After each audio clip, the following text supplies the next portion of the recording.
उम्मीद के हिसाब से विकास दुबे का एनकाउंटर हो गया और ये सभी को पता था कि विकास दुबे का एनकाउंटर होगा, चाहे वो फर्जी हो या मुठभेड़ के तहत हो, लेकिन एनकाउंटर ही होगा क्योंकि उसने 7 पुलिस वालों की हत्या की थी और अभी तक के इतिहास में विभाग ने अपने किसी भी पुलिस वाले की हत्या को बर्दाश्त नहीं किया है। उसके बाद से नेता नगरी अखिलेश यादव जी विशेष करके उनको बहुत दर्द हुआ है कि ये फर्जी एनकाउंटर बता रहे हैं। इसमें कोई दो राय नहीं है कि ये एनकाउंटर फर्जी ही है और फर्जी एनकाउंटर को फर्जी साबित करने की कोई जरूरत नहीं है और ये एनकाउंटर जरूरी था, इसमें भी कोई दो राय नहीं है क्योंकि न्यायपालिका में पहुंचने के बाद वो छूट जाता और नए नए विकास दुबे पैदा करता। लेकिन मेरी ये गुजारिश है और मैं ये कहना ये चाहता हूं कि प्रश्न आपके सब जायज हैं कि एनकाउंटर क्यों किया गया, एनकाउंटर फर्जी था, विकास दुबे का एनकाउंटर हुआ, फलाने का नहीं हुआ, चिलाने का नहीं हुआ, वो सब ठीक है। क्वेश्चन क्या होना चाहिए कि अखिलेश यादव को ये क्वेश्चन करना चाहिए कि जो पुलिस वाले, जो विभाग के लोग विभाग को बदनाम करने में लगे हुए हैं, देश की सत्ता को और देश के प्रशासन को बदनाम करने में लगे हुए हैं, जब आधे लोग अपराधियों से संबंध रखते हैं, उन लोगों के खिलाफ कार्रवाई की मांग क्यों नहीं करते? इस एनकाउंटर को फर्जी एनकाउंटर बताना कोई जरूरत नहीं है इसकी। एनकाउंटर अगर अपराधी का फर्जी हुआ है या सही हुआ है, एनकाउंटर तो होगा और एनकाउंटर होना चाहिए।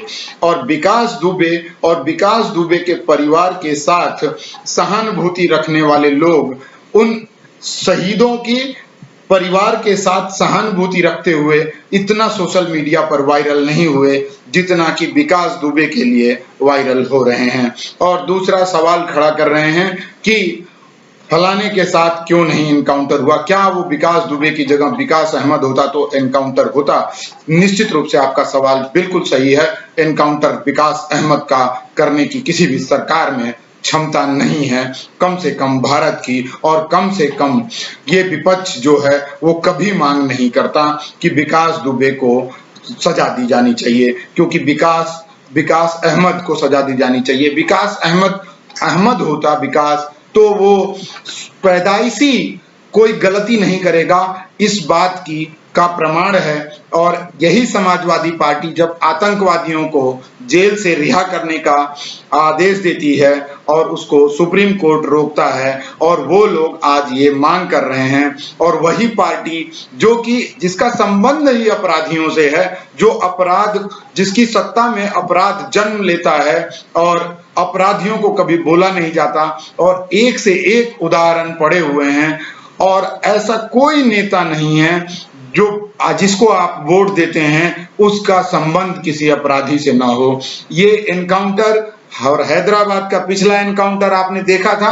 ये एनकाउंटर बताते हैं कि अगर प्रशासन चाहेगा तो कोई भी अपराधी जिंदा नहीं रहेगा और कोई भी अपराध जिंदा नहीं रहेगा। तो सबसे बड़ा प्रश्न हमारे सामने खड़ा है कि हम लोग अफजल अंसारी को जितवाते हैं चुनाव में और कहते हैं कि सरकार से अपराधियों का साथ दे रही है। सरकार तो देगी, जब सरकार में ही अपराधी बैठेंगे तो अपराध का साथ तो प्रशासन भी देगा, और प्रशासन के आधे लोग अपराध में लिप्त होंगे तो उस देश से अपराध नहीं खत्म हो सकता। तो मांग विकास दुबे के लिए मत करिए, मांग उन पुलिस वालों के लिए और उन अफसरों के लिए करिए जो कि इन अपराधियों के साथ खड़े हैं और इन अपराधियों को मदद कर रहे हैं आपके ईमानदार अफसरों की हत्या के लिए।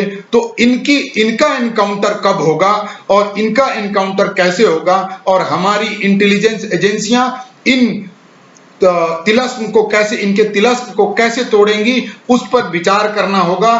और ये अखिलेश यादव और बाकी जितने भी नेता विकास दुबे पर के प्रश्न खड़ा कर रहे हैं, ये प्रश्न क्यों नहीं पूछते कि आप उन अफसरों के ऊपर कार्रवाई करो, आपने केवल ट्रांसफर कर दिया है, इससे तो बात नहीं बनेगी।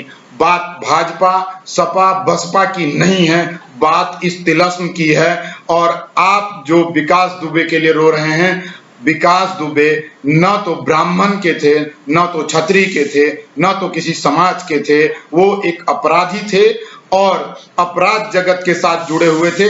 अपराधी किसी जाति पाति का नहीं होता है, वो अपराधी ही होता है। और आपका संपर्क नहीं हुआ है उससे, आप उससे बता करके देखते कि आपके पास 1 करोड़ रुपए पड़े हैं और आप ब्राह्मण हैं, तो आपकी हत्या सबसे पहले वो कर देता। लेकिन मांग ये करिए कि जो लोग प्रशासन में उसके साथ लिप्त थे या ऐसे अपराधियों के साथ लिप्त हैं, मुख्तार अंसारी और जितने अफजल अंसारी को चुनाव जितवा रहे हैं, उन पर प्रश्न खड़ा कीजिए और एक साथ होकर के, एक मत होकर के सारे अपराधियों को सजा दिलाने का काम करिए और इन नेताओं को की सच्चाई को सामने लाइए। आप जिसको वोट देते हैं वो एक अपराधी के साथ जुड़ा हुआ है, इसमें कोई दो राय नहीं है। और लोकतंत्र में ये बहुत ही सिंपल और सामान्य प्रक्रिया है। जय हिंद, जय भारत।